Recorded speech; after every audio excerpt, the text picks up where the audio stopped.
Hello बच्चों, आज से लगभग 60, 62, 63 डेज बचे हैं आपके नीट एग्जाम के लिए। अगर आपको इंडिया के top colleges like the AIIMS, FMC या अपनी स्टेट के टॉप कॉलेजेस में जाना है, तो जो बातें मैं भी आपको बताने वाली हूं वो आपको बहुत ध्यान से सुनिए। हर एक चीज पर आपको अमल करना है। You have to listen to every word and follow it. मैं आपका एक सेकंड भी वेस्ट नहीं करूंगी। Let's quickly move forward. 60 दिन बचे, होश उड़ता जा रहा है, समझ में नहीं आ रहा क्या करना है। मैं बताती हूं एग्जैक्टली क्या करना है। सबसे पहले आपके पास अपनी रेगुलर पढ़ाई के एमसीक्यूज जो आपने सॉल्व किए, जो आपने पढ़ाई के, जो एनसीईआरटी आपने पढ़ी, उसके बहुत शॉर्ट नोट्स होने चाहिए, या आपको एनसीईआरटी पे हाईलाइट किया होना चाहिए, या आपने एनसीईआरटी पे येलो पेजेस चिपकाकर उसको कंसाइज किया होगा, और हर एक वो डायग्राम एनसीईआरटी का बहुत बहुत बहुत छोटा करना है। अगर अभी तक आप लोगों ने नोट्स नहीं बनाए हैं तो आप लोगों को ऐसी साइज की एक बहुत छोटी सी डायरी ले लेनी चाहिए। Now whatever you are forgetting, या जो आपको इंपॉर्टेंट लग रहा है, जिसमें आपको कंफ्यूज हो रहे हो, आप उसके अभी बहुत शॉर्ट नोट्स बना लीजिए। अब कुछ इंपॉर्टेंट स्पेसिफिक बातें आपको मैं बताती हूं। Morphology, animal and plant diversity बहुत ज्यादा ट्रिकी है, भूल जाते हैं, पर नीट के लिए वाइटल है। ये बिना नोट्स के आपको धोखा दे जाएंगे, क्योंकि अगर लास्ट मोमेंट पे जाते जाते आप लोगों ने एग्जांपल्स याद नहीं किए तो आप लोगों के साथ एग्जाम में धोखा हो जाएगा। जेनेटिक्स और बायोटेक्नोलॉजी से आते हैं कॉन्सेप्चुअल क्वेश्चन, मॉर्फो, एनिमल और प्लांट डाइवर्सिटी से आते हैं मेमोरी बेस्ड क्वेश्चंस। इनके नोट्स बनाकर आप रिवाइज कीजिए, इनमें आप कॉन्सेप्ट्स को पकड़ने की कोशिश कीजिए। इन बिटवीन लाइंस एनसीईआरटी में क्या लिखा है, अगर आपने वानी मैम की बुक सॉल्व करी है तो आपको पता होगा कैसे बीच बीच से उठा के मैंने असर्शन, रीजन और क्वेश्चन बनाए हैं।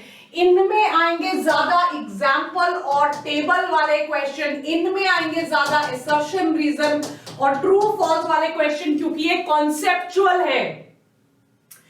एनिमल फिजियोलॉजी, प्लांट फिजियोलॉजी और इकोलॉजी एक बहुत बड़ा बल्क है, इसको आखिर के लिए मत छोड़ो, शुरू से ही रिवाइज करो ताकि इस पे पकड़ बनी रहे, ताकि मॉक टेस्ट में स्कोर भी अच्छा आए। बच्चे बहुत बड़ी गलती करते हैं कि एनिमल फिजियोलॉजी इजी है, प्लांट फिजियोलॉजी में रट्टा मारना आखिर में करूंगी, और इनको छोड़ देते हैं, जिनकी वजह से कभी भी मॉक टेस्ट पेपर में स्कोर अच्छा नहीं आता है और जिसकी वजह से कॉन्फिडेंस कम हो जाता है। बहुत इंपॉर्टेंट बात बता रही हूं, इन तीनों टॉपिक्स को प्लीज शुरू से ही रेगुलरली करना शुरू करो। ये तीनों टॉपिक से एग्जाम्स में बल्क क्वेश्चंस आएंगे, और इन तीनों टॉपिक्स में अगर प्रिपेयर आपकी ग्रास्प अच्छी नहीं है तो आप लोगों के मॉक टेस्ट में नंबर नहीं आएंगे।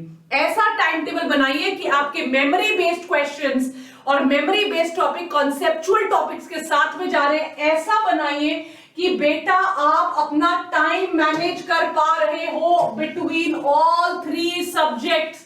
ऐसा नहीं कि फिजिक्स के डर से दिन में 5-6 घंटे फिजिक्स पढ़ रहे हो और केमिस्ट्री और बायो अफेक्ट हो रही है। ऐसा टाइम टेबल बनाइए कि आप तीनों चीजों को एक साथ लेकर आगे बढ़ पा रहे हो। अगर मॉक टेस्ट में नंबर आते हैं तो याद रखिए वो मॉक टेस्ट ही है, वो आपका मेन एग्जाम नहीं है। मैं ऐसे बच्चों को जानती हूं जिन्होंने कभी 450 क्रॉस नहीं किया था मॉक टेस्ट में, और 650 की छलांग मारी है फाइनल एग्जाम में। मेहनत करिए, अपना टारगेट के पास मूव करने की हिम्मत रखिए, कंसिस्टेंसी मेंटेन करिए, डीमोटिवेट मत होइए। आपको 100 बार पहले भी बोला है, दोबारा बोल रही हूं, जितनी भी डिस्ट्रैक्शंस है, बॉयफ्रेंड गर्लफ्रेंड का चक्कर छोड़ो, घूमना फिरना, बाहर खाना, टाइम पास करना, सारे चक्कर छोड़िए। कोई सोशल मीडिया प्लेटफॉर्म नहीं, किसी फ्रेंड से बात नहीं करनी।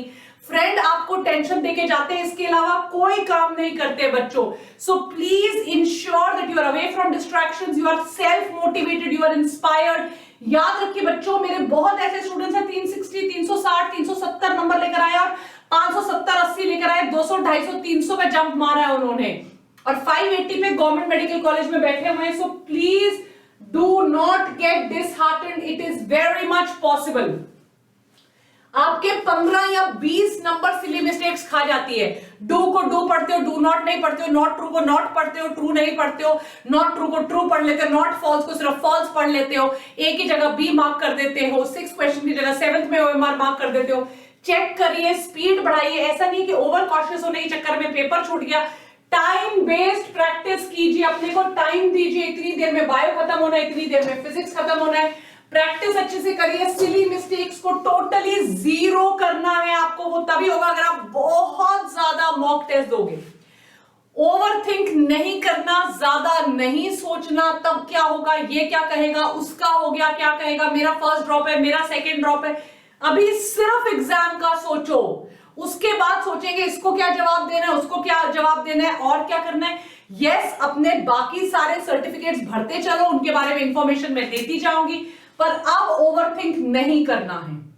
अपने हिसाब से रिवीजन स्ट्रैटेजी बनाओ। क्या मैं सुबह रिवाइज करूं, क्या मैं वीकली रिवाइज करूं, हफ्ते में 2 दिन रिवीजन के लिए रखूं, रोज 2 घंटा रिवीजन के लिए रखूं, हर तीसरे दिन रिवाइज करूं, रिवीजन की एक्स्ट्रा कॉपी बनाऊं, या मैं अपनी एनसीईआरटी से रिवाइज करूं। आप क्या करते आ रहे हो पिछले 2 सालों से, वो आपकी रिवीजन स्ट्रैटेजी होगी। अगर आप एनसीईआरटी से ही पूरा पढ़ के रिवाइज कर रहे हो, दैट्स फाइन, मत बनाओ नोट्स। कई बच्चे एनसीईआरटी के नोट्स बनाएंगे, लास्ट मोमेंट तक नोट्स रिवाइज करेंगे। कई बच्चे अगर नोट्स पढ़ेंगे तो उनको लगेगा पूरा रिवीजन नहीं हुआ है।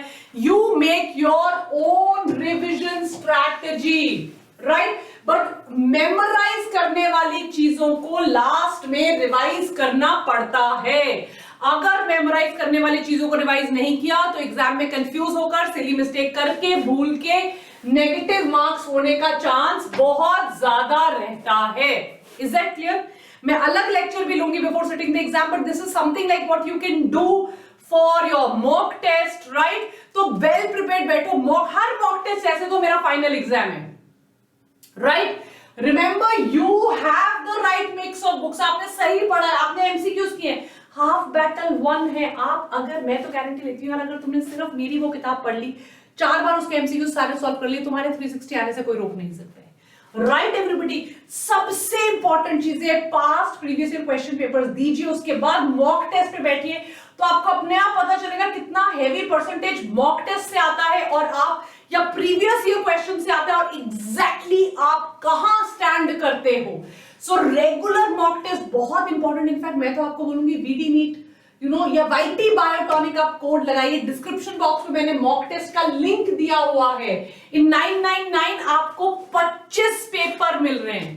और मैं अभी भी कहूंगी बच्चों, अगर आपने मेहनत की है और बीच में थोड़ा भटक गए थे, लास्ट का लैप है, लास्ट में मैराथन भागना है। It is never too late to start the day over. बस अब भागना शुरू कर दो और बहुत डिटेल में, डेप्थ में जाकर आप पढ़ोगे। I promise you this, right? आपका हो जाएगा बेटा, बस अभी गिव अप नहीं करना। क्रैश कोर्स आपको पता है मैंने लॉन्च कर दिया है। बायो में तो तुम्हारे 360 और 360 आएंगे। एक दिन थ्योरी कराती हूँ, एक दिन एमसीक्यू कराती हूँ। जैसे कल आपको लोकोमोशन मूवमेंट की थ्योरी खत्म कराई तो उसके एमसीक्यू करवाऊंगी, राइट? आज रात को 9 बजे, 7 बजे, रोज ऐसा करवा रही हूँ गाइस। पूरा सिलेबस करा दूंगी, हजारों मॉक टेस्ट पेपर करा दूंगी। आप बस 6 के 6 दिन जो मेरी लाइव स्केड्यूल क्लास है, इनफैक्ट बोर्ड के लिए मैं 12 बजे क्लास ले रही हूँ, आप लोगों की क्लासेस ले रही हूँ। रात के 9 बजे स्पेशल लेक्चर लेती हूँ जिसमें ट्रिक्स टिप्स बताती हूँ। 11 बजे स्पेशल लेक्चर लेती हूँ, जैसे ये वाला ले रही हूँ। 100% एनसीईआरटी को खत्म कराऊंगी। This has to be your one stop destination, right? देखिए, वेडनेसडे को रिवीजन करवाऊंगी, लोकोमोशन मूवमेंट करवा रही हूँ, थर्सडे को न्यूरो कंट्रोल करवा रही हूँ, असर्शन रीजन के टेस्ट करवा रही हूँ। टेलीग्राम ग्रुप ज्वाइन कर लीजिए, चैट सेक्शन पे डाल दिया है मैंने, टेलीग्राम ग्रुप मैंने लिंक पे डाल दिया, वहां टेस्ट ले रही हूँ। टेंशन मत लो, बस जी जान से मेहनत करते चलो। Take care, God bless you, bye बच्चों, बाय।